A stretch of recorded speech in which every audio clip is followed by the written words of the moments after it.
Tenho uma palavra pra você.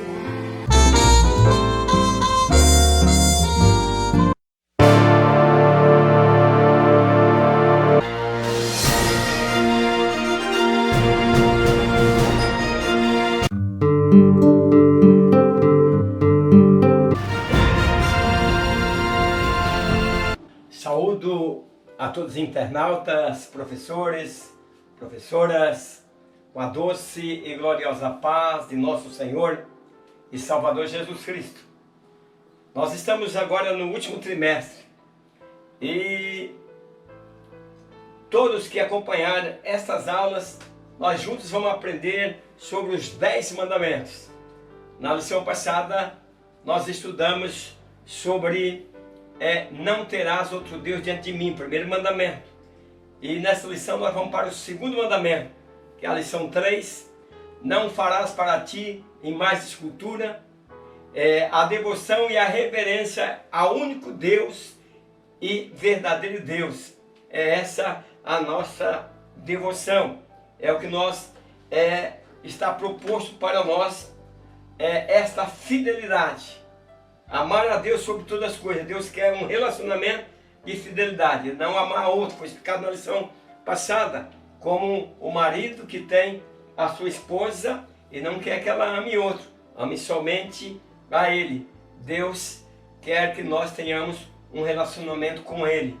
Agradecer de coração a todos que estão me acompanhando, pedir para compartilhar, dar o seu like, fazer seus comentários, e aqueles que não são inscritos ainda, se inscreva no meu canal. Não esqueça de dar seus likes, esse like faz bem para que nós possamos ter maiores visualizações.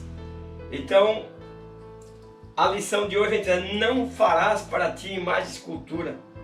Vem trazendo esse Baal aí, um Deus adorado no tempo de Acabe, e um Deus com cabeça de boi. Deus não quer nenhuma semelhança e não quer que nós façamos imagem nenhuma. Então é isso que nós vamos estar estudando nessa lição. A introdução diz o seguinte: no primeiro mandamento, Deus exige exclusividade para aqueles que fazem parte de sua aliança. Então, professores, professoras, internautas que me acompanham, precisamos entender que nós somos um povo exclusivo de Deus. Lá eram os judeus, mas através de Jesus, agora nós nos tornamos, fomos enxertados na videira e agora somos filhos de Deus. O apóstolo João disse, amados, agora somos filhos de Deus e ainda não é manifestado o que havemos de ser. Então, Deus, Ele fez essa aliança e Ele quer exclusividade. Por isso, aconselho as pessoas que não são crentes também, que estão me assistindo, não adorem outros deuses. Nenhuma representação Deus aceitou. Nós vemos que o objetivo é explicar o segundo mandamento. O segundo mandamento, não farás para ti imagem de escultura. Nós sabemos que no tempo do juiz, os filisteus adoravam Dagon. E aí nós vemos aí que Dagon, além de cair por terra, ainda matou milhares de pessoas, foi morta no dia em que Sansão derrubou esse prédio com todos os idólatras. Agora no segundo mandamento que nós estamos estudando nesta aula, ele ordena que os ídolos sejam banidos. Ele não divide sua glória com ninguém. Nós temos falado isso. Infelizmente, nós sabemos que o povo saiu da escravidão do Egito, 430 anos vivendo em uma nação idólatra, e isso contaminou muitos judeus. Ou melhor, enquanto Deus está no monte conversando com Moisés, o povo acha que Moisés não vem mais e faz um bezerro de ouro e diz, olha, esse aí é o Deus que tirou vocês do Egito. Porque eles criam que Moisés tinha tirado eles do Egito. E Deus estava lá dizendo, eu sou o Senhor Deus que vos tirei do Egito. Deus é quem tirou esse povo do Egito. Dentro do primeiro objetivo da lição, vou estar explicando o segundo mandamento. É importante que nós possamos acompanhar todo esse trimestre para que nós possamos aprender os mandamentos. Então, o segundo mandamento. O primeiro mandamento estabelece a adoração somente a Deus e a mais ninguém. Então, esses ídolos que nós estamos vendo aí é uma coisa proibida por Deus. A Bíblia proíbe. As religiões nos ensinam assim, mas a Bíblia proíbe a adoração a esses Deus de prata, Deus de ouro e Deus de madeira. Então, o segundo mandamento, ele traz a ordem de adorar a Deus diretamente, sem mediação de qualquer objeto. Porque Deus dá um basta à idolatria. Ele não quer idolatria, não quer que seja feita imagem de forma alguma. E esse negócio de dizer que canonizou, que foi para o céu, isso na Bíblia não. Deus não divide a sua glória. Ele disse: eu sou Deus, fora de mim não há outro, e a minha glória eu não divido com ninguém. Quando nós adoramos a outros deuses, quando nós clamamos a outros deuses, adoramos a imagem, nós estamos nos afastando e recebendo como recompensa maldição, segundo a palavra de Deus. O segundo mandamento, nós vamos entender que a diferença entre o primeiro e o segundo mandamento é que o primeiro nos fala de uma adoração ao Deus certo. Ele nos chama a adorar o verdadeiro Deus e a rejeitar os deuses falsos.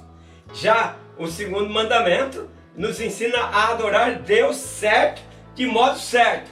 Adorar em espírito e em verdade.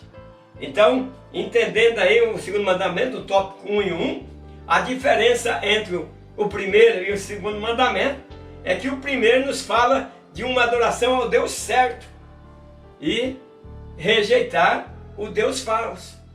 Já o segundo, como eu estou mostrando aí, tá vendo? Ó, uma pessoa aí adorando ao Deus verdadeiro, mas enquanto outros estão adorando ao Deus que não é o Deus certo.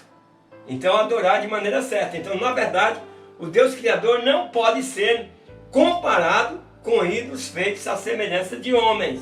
Então, cuidamos bem destas coisas.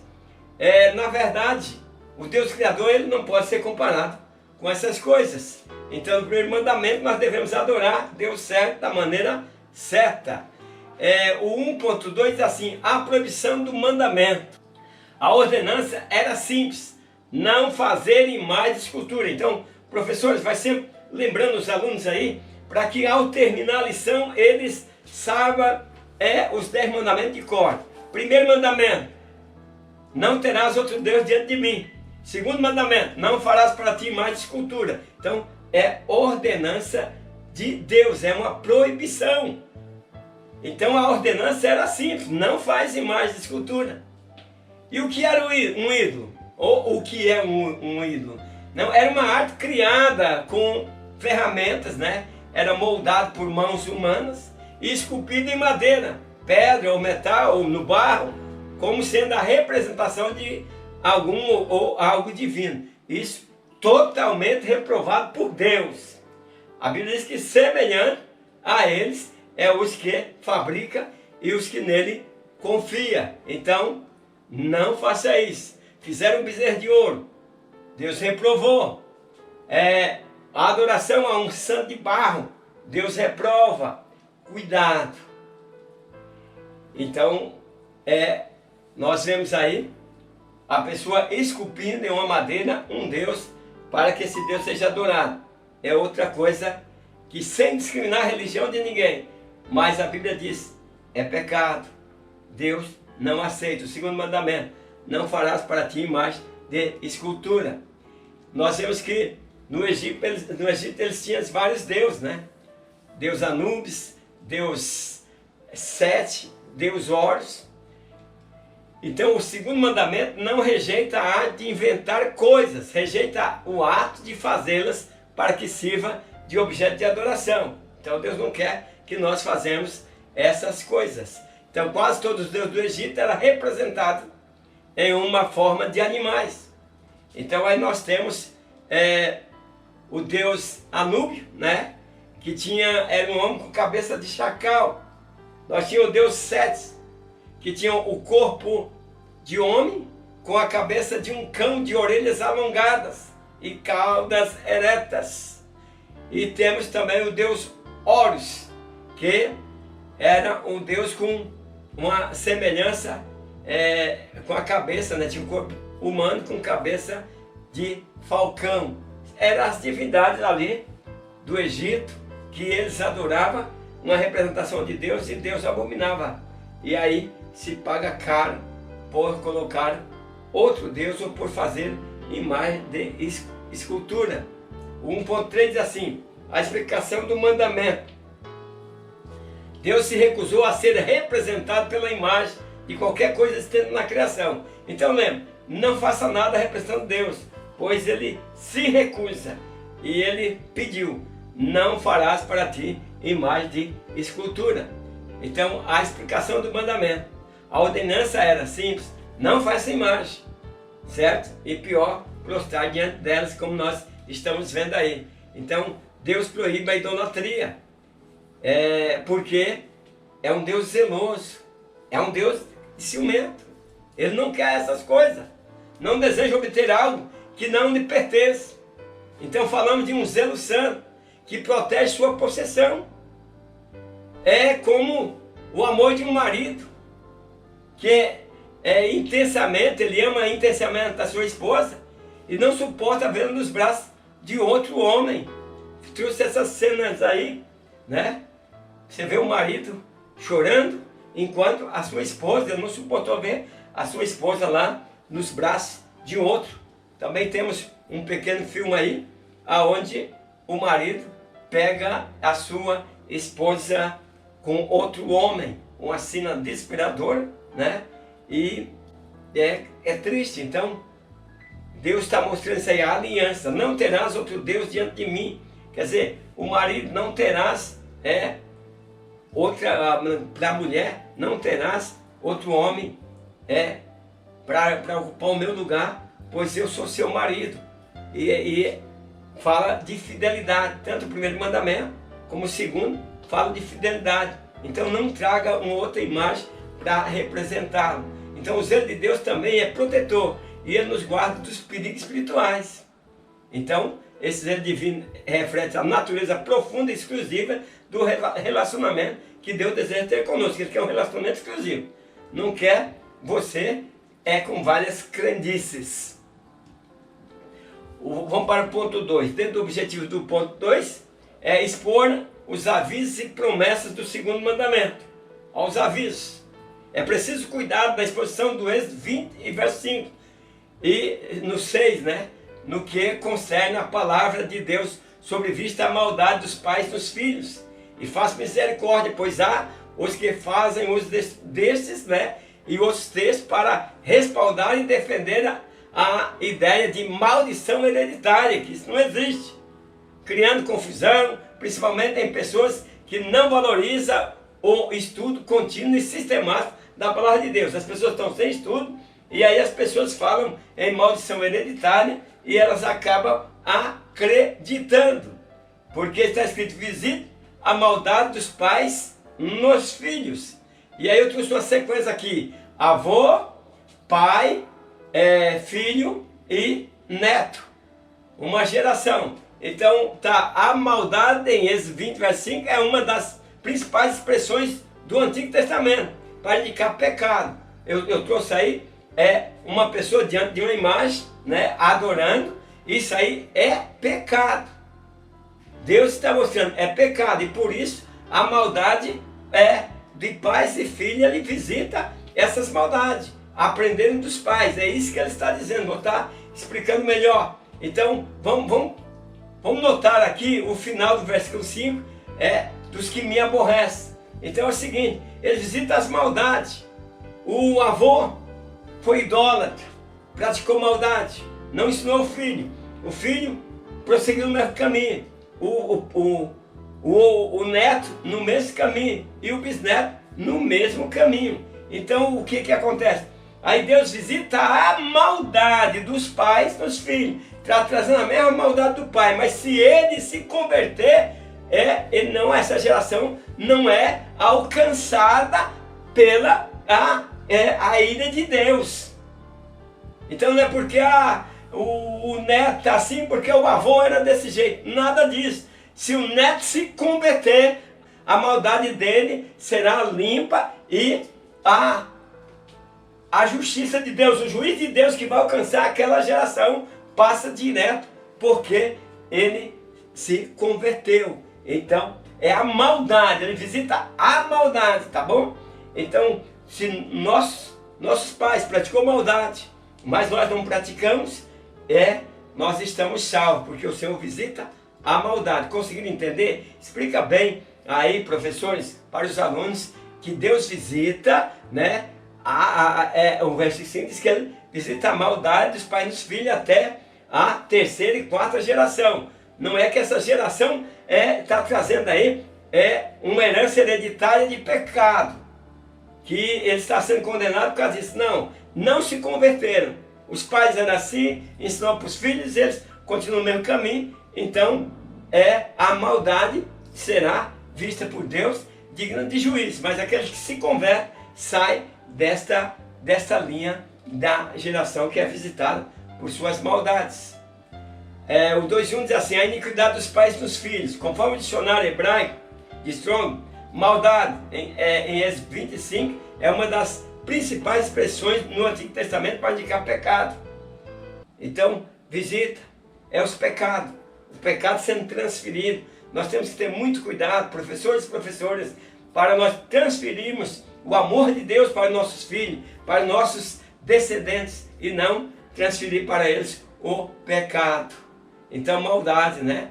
A principal expressão do Antigo Testamento, como eu já disse, pecado. Assim como o juiz divino viria sobre os que se recusam, mas Deus promete agir com bondade e misericórdia para os que o ama e obedece. Então, na geração, eu visito as maldades, mas também eu ajo com misericórdia com aqueles que temem o meu nome e que obedecem. Não importa se você vem de uma família pecadora, uma família de maldade, mas você ama a Deus, você agora está debaixo da bondade de Deus. Entendemos isso para que nós não ficamos entendendo de forma errada e aceitando essa maldição hereditária. Então, andemos em obediência, é o segredo. Deus está falando sobre aqueles que conhecem a sua vontade, mas se recusar a viver de acordo com ela, aí terá problemas. Então, nós precisamos entender estas coisas. Notando aí o final do versículo 5, ele fala: os que me aborrecem. Mas não significa que esses filhos estão debaixo de maldição. Nós podemos criar ondas de dificuldade ou de bênção, conforme as escolhas que fizemos. A escolha é sua. Você pode ensinar errado para os seus filhos, e aí eles vão colher o fruto do aborrecimento. Mas o Senhor visita aqueles que vivem na maldição, vivem aborrecendo a Deus. Não significa que esses estão debaixo da maldição. Toda hora que eles se converter, as bênçãos de Deus os atingirá. Então, notaram no final do versículo 5, como eu falei, essas coisas. Então, o avô, o neto não paga pelo avô, não paga pelo pai, e não paga, seus filhos também não pagarão se estiverem debaixo das ondas de bênçãos do céu. O tópico 2:2 diz assim: a bênção para os que guardam os mandamentos. Assim como o juiz divino viria sobre os que se recusam a viver segundo a vontade de Deus, que foi revelada, também o Senhor Deus promete agir com bondade e misericórdia para com os que o amam e obedecem. Então não quer dizer que aquela geração, mesmo amando a Deus, vai estar sendo atingida pelo juiz de Deus. Se elas amam a Deus, o Senhor vem trazer misericórdia. Então aquele que verdadeiramente o ama é o que aceita ou tem os seus mandamentos e guarda, quer dizer, obedece. Todo aquele que obedece a Deus está fora desse relatório aí, das pessoas que vão cair no juízo divino.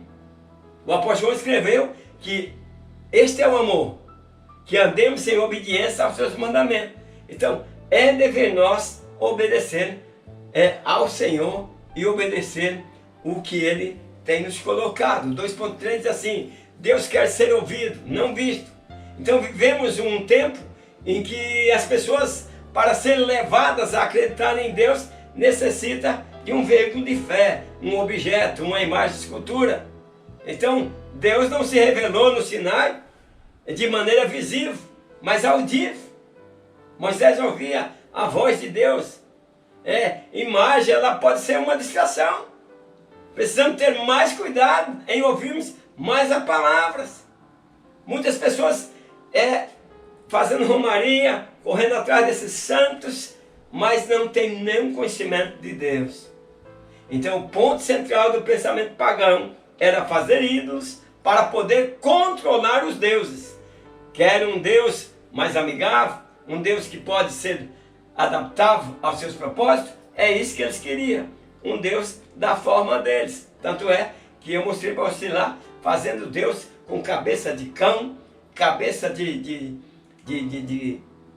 pavão, né? De águia e assim por diante.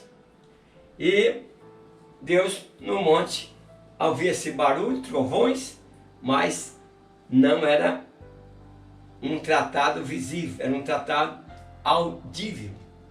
Então Deus quer ser ouvido e não visto. No ponto 3 vamos ressaltar os cuidados com os ídolos e com a idolatria. Então o 3 diz assim: o cuidado com as imagens. Deus proibiu imagens de todo tipo. Isso é uma ordem. Então é preciso que nossos parentes que vêm de uma descendência em que eles adotam imagem, uma suspensão tremenda, simpatia, aquilo, nós temos que mostrar para eles que Deus proíbe imagem de todo tipo. E é uma ordem divina. Ele não criou esse mandamento apenas por exclusividade, mas com a finalidade de cuidar daqueles que são seus. Ele não quer que os que são seus adorem outro Deus ou se prostrem diante de imagem. Então nós precisamos estar passando esse ensinamento para que nossos filhos não se desviem e vá também adorar a ídolos. Então Deus proibiu imagens de todo tipo. 3:1 diz assim: fugindo da idolatria. A forma primitiva certamente dizia: você não fará uma imagem esculpida. Era essa a forma primitiva, não faz. A Bíblia tem um lugar que a Bíblia fala até com aquele que faz o Deus de madeira, que a casca serve para pôr lenha no fogo, para cozinhar comida, e aí semelhante a eles é os que fabricam e os que nele adoram. Então todos os povos tinham e têm tendência a isso. A imagem tem o objetivo de conduzir ao que ela representa, mas também tem o perigo de substituir a meta divina pelo próprio objeto antes que o encontro com Deus seja alcançado. Então faz ali uma imagem e a imagem substitui, em vez de conduzir a pessoa a Deus, conduz ela apenas à imagem. Então o ser humano rapidamente, satisfeito com o que é visível e palpável, já vimos em toda a história como as imagens podem ser nocivas à vida espiritual das pessoas. Então 3:1 diz: fugindo da idolatria. Todos os povos têm tendência a isso. A imagem tem o objetivo de conduzir ao que ela representa, mas também tem o perigo de substituir as metas divinas. Acabei de falar aí, olha aí, adorando aí, essa adoração indiana. O ser humano rapidamente satisfeito com o que é visível e palpável, já vimos em toda a história. Está aí fabricando um ser através de uma ferramenta, um escultor trabalhando para fazer aí uma imagem. E nós temos aqui já um pequeno vídeo onde ele está fazendo uma imagem, e essa imagem é para ser adorada, isso contrariando a vontade de Deus. Top 3:2 diz assim: a idolatria da mente. Nem todas as imagens falsas de Deus estão apenas nos templos, elas também existem nas mentes e corações dos homens incrédulos.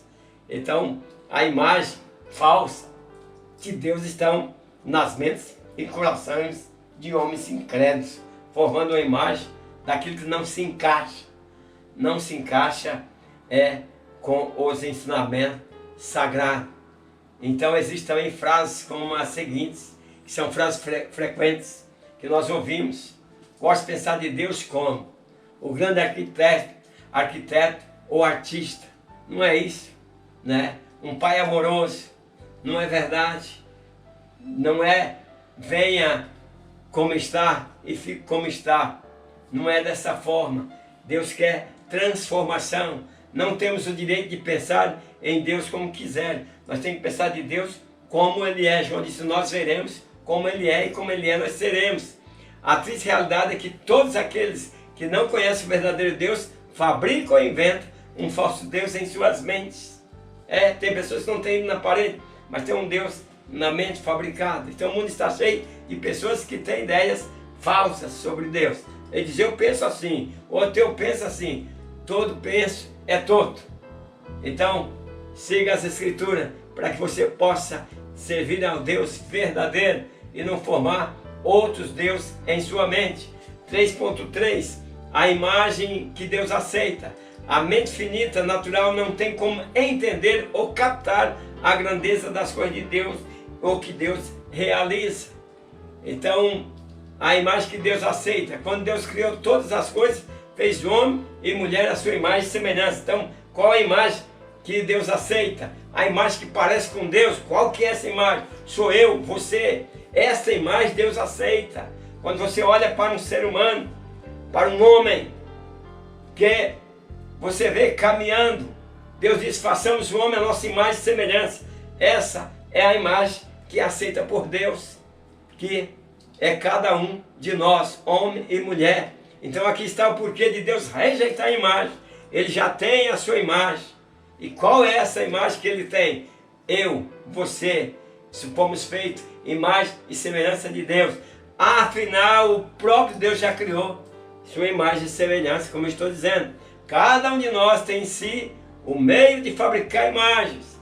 A imaginação, todos podem fazer um Deus a sua imagem e semelhança. Deus proíbe imagens de todo tipo. É o que nós temos ensinado. Conclusão, existem princípios que jamais devem ser esquecidos ou quebrados. Eles podem determinar tanto a bênção quanto a maldição em nossas vidas. Foi o que foi ensinado nessa lição.